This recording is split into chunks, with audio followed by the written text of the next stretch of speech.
Factors affecting electronegativity, बहुत simple factors.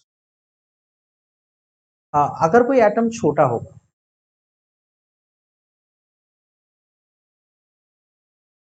और एक दूसरा एटम है जो साइज में बहुत बड़ा है, का न्यूक्लियस और वैलेंस शेल में डिस्टेंस कम है, ऑब्वियसली इसमें इलेक्ट्रॉन अट्रैक्ट करने की पावर ज्यादा होगी और इसमें इलेक्ट्रॉन अट्रैक्ट करने की पावर कम होगी। Electronegativity is inversely proportional to size. जितना बड़ा एटम होगा इलेक्ट्रॉन अट्रैक्ट करने की पावर उतनी कम होगी। इफेक्टिव न्यूक्लियर चार्ज, न्यूक्लियस की इलेक्ट्रॉन अट्रैक्ट करने की कैपेसिटी सिंपल है, लिथियम, बेरिलियम, राइट। लिथियम का इफेक्टिव न्यूक्लियर चार्ज है 1.30 और बेरिलियम का इफेक्टिव न्यूक्लियर चार्ज है 1.95। Obviously shared pair of electron को अट्रैक्ट करने की पावर बेरिलियम में ज्यादा होगी, लिथियम में कम। जिसका न्यूक्लियस का अट्रैक्शन पावर ज्यादा है उसकी इलेक्ट्रोनेगेटिविटी भी ज्यादा है।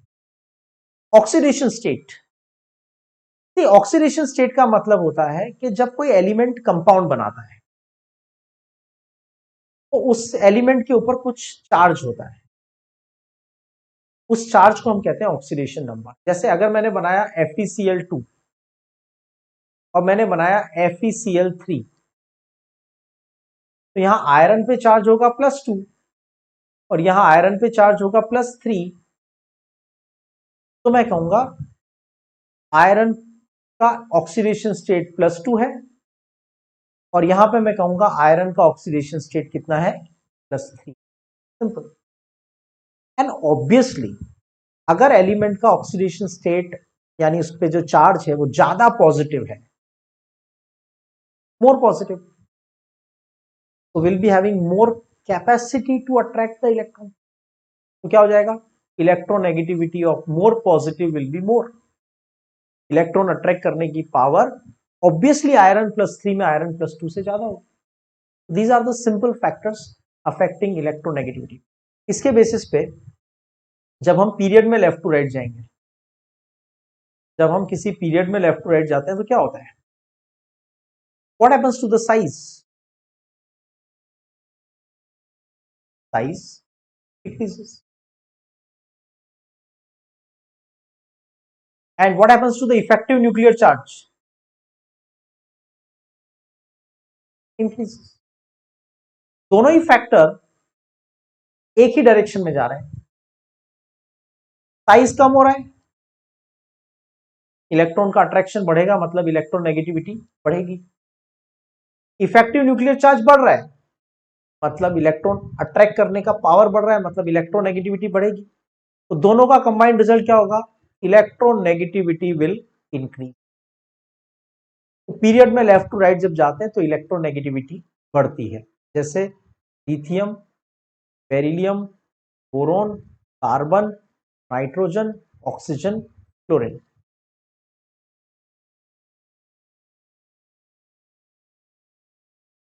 What about neon, what about neon, inert gases की इलेक्ट्रोनेगेटिविटी होती ही नहीं है।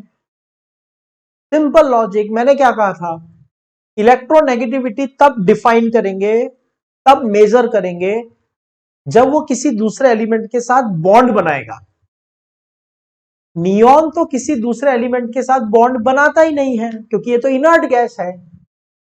तो इनर्ट गैसेस की इलेक्ट्रोनेगेटिविटी क्या हो जाती है, zero, because they do not form bond with other element. इनके पास शेयर्ड पेयर ऑफ इलेक्ट्रॉन होता ही नहीं है, ये तो बस किसी के साथ बॉन्ड ही नहीं बनाते। ठीक है। वेरिएशन इन द ग्रुप,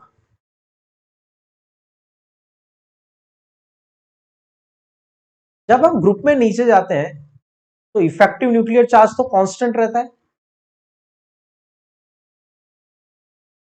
लेकिन साइज तो बढ़ती है। जैसे लिथियम है 2s1, potassium, sodium 3s1, potassium 4s1, rubidium 5s1, caesium 6s1। तो प्रिंसिपल क्वांटम नंबर तो बढ़ रहा है तो साइज बढ़ेगी, तो इलेक्ट्रॉन अट्रैक्ट करने की power, shared pair of electron attract करने की पावर कम हो जाएगी, मतलब electronegativity will decrease, right. We discussed about the Pauling scale. Electronegativity of element A minus electronegativity of element B is equal to 0.1017 into square root of delta, where delta is equal to bond energy of AB minus square root of bond energy of AA into bond energy of BB. इस scale में we have already discuss this scale. इस scale में हमने एक ही जगह रख दिया fluorine, और फ्लोरीन को इलेक्ट्रोनेगेटिविटी पॉलिंग ने असाइन कर दिया 4, ठीक है। और असाइन करने के बाद यहां पे दूसरे एलिमेंट्स रखते जाओ, hydrogen, chlorine, bromine, lithium, anything. और इस फॉर्मूला के बेसिस पे जब हमने इलेक्ट्रोनेगेटिविटीज को सॉल्व किया तो क्या आंसर आया, ध्यान से देखना, बहुत सिंपल है। जितनी वैल्यूज मैंने यहां लिखी है, whatever the values are given here, all these values, especially this fluorine, ये जो वैल्यू है फ्लोरीन का, ये आपको प्रैक्टिकली याद रखना है। और ये जितनी वैल्यूज मैं यहां पे एक्सप्लेन कर रहा हूं, all these values you are suppose to learn. कैसे लर्न करेंगे, देखो इधर, second period, lithium, beryllium, boron, carbon, nitrogen, oxygen, chlorine. Chlorine को असाइन कर दिया 4। लेफ्ट टू राइट इलेक्ट्रोनेगेटिविटी बढ़ती है, तो राइट टू लेफ्ट क्या हो जाएगी, इलेक्ट्रोनेगेटिविटी कम हो जाएगी, डिक्रीज बाय 0.5।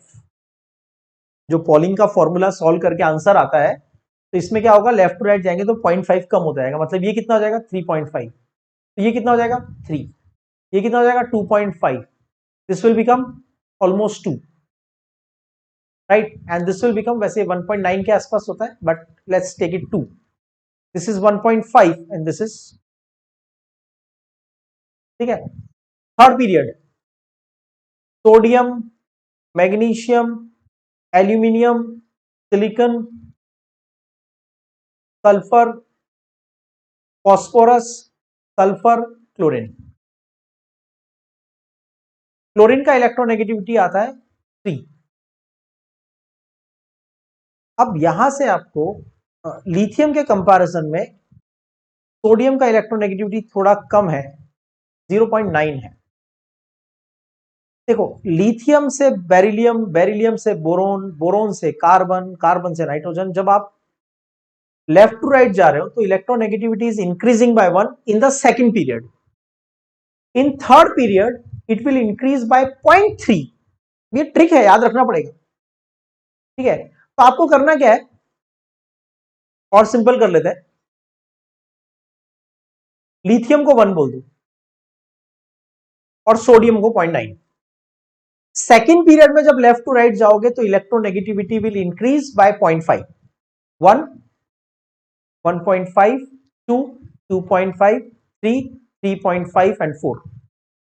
और थर्ड पीरियड में जब लेफ्ट टू राइट जाओगे तो इलेक्ट्रोनेगेटिविटी विल इंक्रीज बाय 0.3, मतलब 0.9, 1.2, 1.5, 1.8, राइट, 2.1, 2.4 होना चाहिए, 2.4, और ये अप्रोक्सीमेटली होता है 2.5, थोड़ा एक्सेप्शनली याद रखना, और ये भी होता है 3, ठीक है। तो that's how left to right हमने वैल्यूज लर्न कर लिए।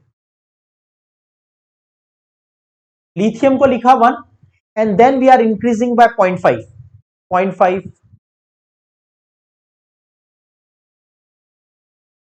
0.5, 0.5, 0.5 इंक्रीज करते जाओ। सोडियम इज 0.9, अब 0.3, 0.3 इंक्रीज करते जाओ,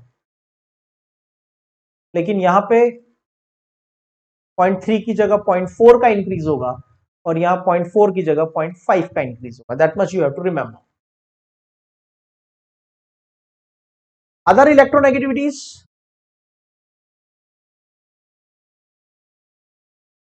हाइड्रोजन की वैल्यू एब्सोल्यूट याद रखनी पड़ेगी, 2.1 होती है, बहुत ज्यादा काम आएंगी. ब्रोमीन इससे थोड़ा कम है, 2.8 और ये 2.5. लिथियम 1, सोडियम 0.9, पोटेशियम और रुबिडियम का सेम होता है 0.8 और सीजियम का 0.7. तो ये वैल्यूज आपको लर्न करनी पड़ेंगी. स्पेशली जितनी वैल्यूज, मैं सभी एलिमेंट्स की वैल्यूज लर्न करने को नहीं बोल रहा हूं, but at least this many values you have to learn, right. ये बहुत जरूरी है. आपको पॉलिंग स्केल का फॉर्मूला लर्न नहीं करोगे चलेगा, लेकिन ये वैल्यूज आपको याद रखनी पड़ेंगी. The trick what I have given, just follow that simple trick. Lithium को 1 लिखो, सोडियम को 0.9. लिथियम को 1 लिखो, सोडियम को 0.9 और फिर लिथियम को इंक्रीज करो. लिथियम को इंक्रीज कर, लिथियम से आगे इंक्रीज करो 0.5 और सोडियम से इंक्रीज आगे करो 0.3. 1, 0.9, 0.8, 0.8 and 0.7. These are the values of electronegativity you have to remember, right?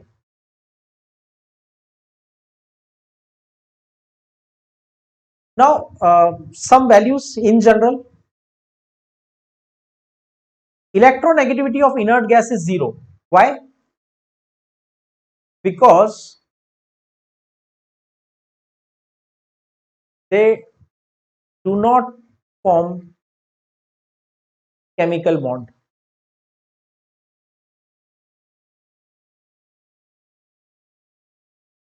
जितने भी मेटल्स होते हैं उनकी इलेक्ट्रोनेगेटिविटी 1.8 से कम होती है.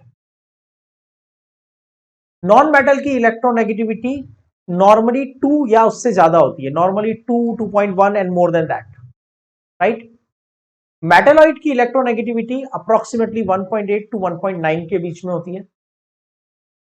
ट्रांजिशन एलिमेंट्स की इलेक्ट्रोनेगेटिविटी 1.36 टू 2.4, यानी डी ब्लॉक के मेटल्स, और एफ ब्लॉक के लिए इलेक्ट्रोनेगेटिविटी का वैल्यू 1.1 टू 1.3 है. That's less important.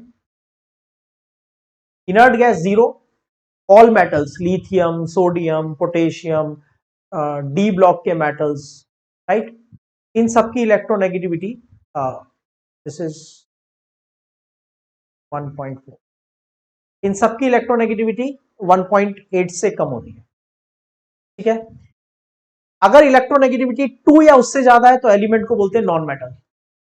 अगर एलिमेंट की इलेक्ट्रोनेगेटिविटी 1.8, 1.9 के आसपास है तो उसे बोलते हैं मेटलॉइड. जैसे मैंने आपको बताया, बोरोन की इलेक्ट्रोनेगेटिविटी अप्रोक्सीमेटली 1.9 होती है, राइट. सिलिकॉन की कितनी आ रही है? 1.8. सिलिकॉन की 1.8 आ रही है तो क्या हो गया? मेटलॉइड. ये 2.1 और 2 से ज्यादा आ रहा है तो ये क्या हो गए? Non metals. 1.8 से कम आ रहा है तो ये क्या बन गए? मेटल्स.